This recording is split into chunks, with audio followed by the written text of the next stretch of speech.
Shule ya wasichana ya Katili katika kaunti ya Turkana Mashariki ameomba wazazi wanaokosa fedha kupeleka kuni au mifugo shuleni na wengine wao wafanye vibarua ili wapunguze karo. Wakizungumza wakati wa mikutano wa kila mwaka yani AGM, Ann Amana ambaye ni mwalimu mkuu wa shule hiyo amesema kuwa wanafunzi wengi wanapotumwa nyumbani kwa kukosa karo hawarudi shuleni. Hivi akisema ili kutia moyo wazazi wasiojiweza na wafugaji wa kuhamahama ambao hupata changamoto za kulipia karo, wakuu wa elimu pia wametumia fursa hiyo kuonya wanafunzi dhidi ya kutumia mihadarati na mienendo mibaya wakati wa likizo.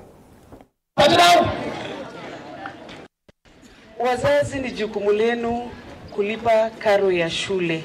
Na tulikubaliana kama hauna pesa na uko na mbuzi, kama uko na kuni, tuletee ili mtoto abaki shuleni.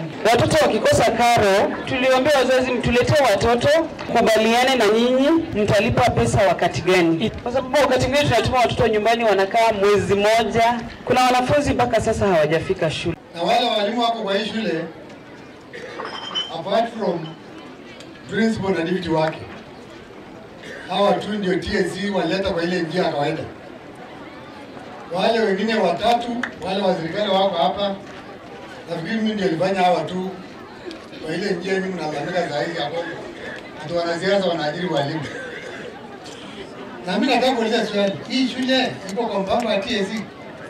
Kwa sababu shule iko na watoto 350.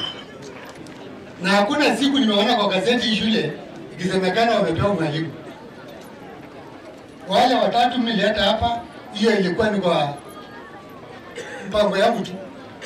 Maisha ya pombe, maisha ya sigara, maisha ya bangi, maisha ya madawa ya kulevya, maisha ya kutumia simu kwa njia mbaya, kitu inaitwa pornography, kuangalia picha za ngono na picha zingine mbaya katika mtandao, ni baadhi tu ya utofu wa nidhamu.